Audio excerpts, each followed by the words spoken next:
terpencil yang jauh dari kota di daerah Kalimantan Barat, hiduplah seorang janda tua dengan seorang anak gadisnya di suatu gubuk tua. Anak gadis itu bernama Darmi. Darmi memiliki wajah yang sangat cantik, namun sayang ia mempunyai perilaku yang amat buruk. Gadis itu amat pemalas dan sangat manja, tak pernah membantu ibunya melakukan pekerjaan-pekerjaan rumah. Kerjanya hanya bersolek setiap hari. Segala permintaan Darmi harus dituruti tanpa mempedulikan keadaan ibunya yang miskin. Suatu hari, seperti biasa, gadis itu mengurung dirinya di kamar. Ia tak mau matahari merusak kulitnya. Ia enggan debu-debu mengotori wajahnya. Suatu ketika, Darmi memanggil ibunya dengan nada yang keras. Bu, Ibu. Ya, Nak. Kan sudah aku bilang, setiap aku bangun tidur, Ibu tuh harus merapikan kamarku dan membagikan susu. Kamu itu sudah besar, Nak. Kamu bisa melakukan itu semua sendiri. Kan Ibu tahu aku sedang sibuk.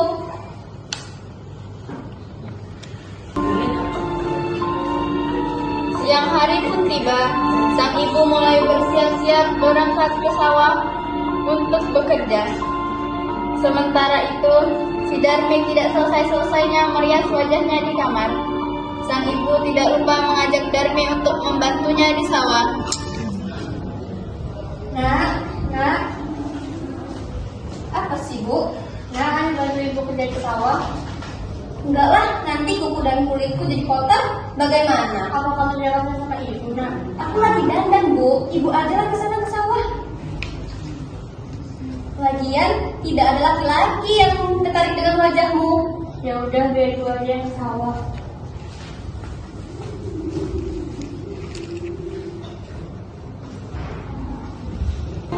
Mendengar jawaban anaknya itu, sang ibu tidak dapat berkata-kata lagi. Dengan perasaan sedih, ia pun berangkat ke sawah untuk bekerja. Sementara itu, si Darmi tetap saja tinggal di gubuk terus bersolek untuk mempercantik dirinya. Sesampainya di sawah, sang ibu bertemu rekan kerjanya dan menanyakan keadaan si Darmi.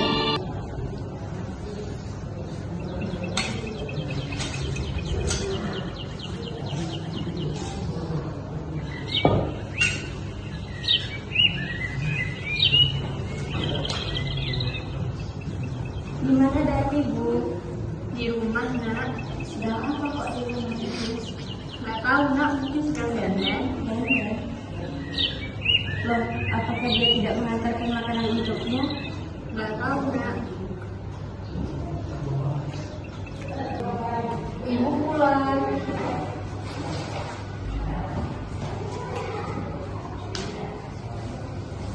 Kupanya mana, Bu? Nah, ini dia. Jangan nawang tuh beli beras.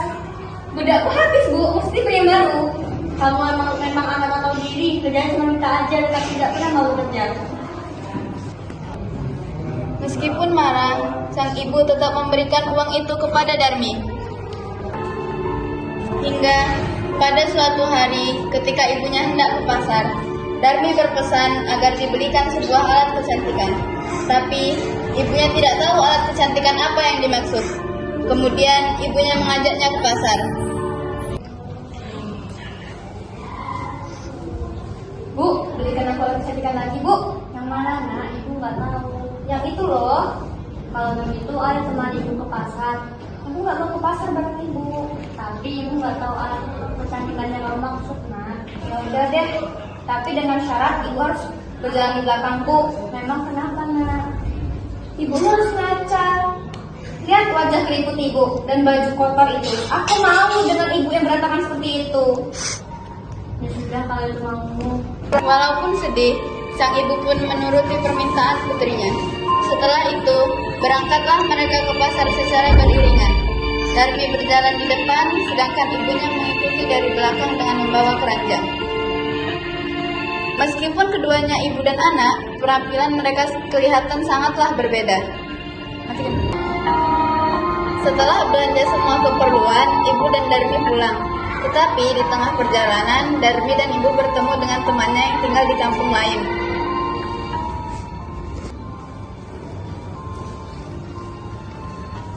Hei David, mau kemana kamu? Ke pasar? Terus siapa di belakangmu itu? Apakah dia ibumu? Tentu saja bukan, dia itu budaku. Oh, ya udah Mi, nanti kita ketemu lagi ya. Dah. Tidak lama mereka berjalan, mereka bertemu dengan pemuda-pemuda. Saudaranya.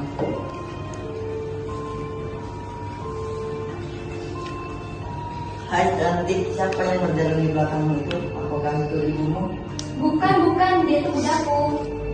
Ayo manis, apakah kamu yakin itu bukan ibumu? Bukan, udah aku bilang itu budaku. Pergi sana.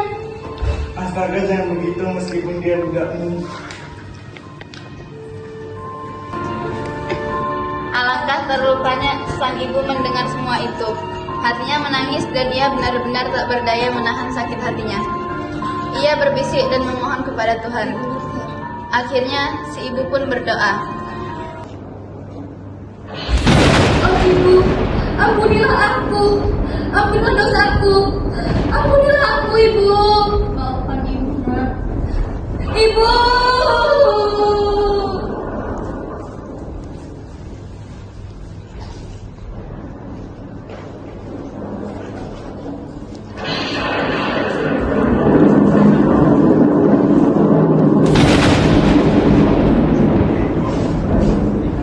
Anak gadis itu terus meratap dan menangis memohon kepada ibunya. Akan tetapi semuanya telah terlambat.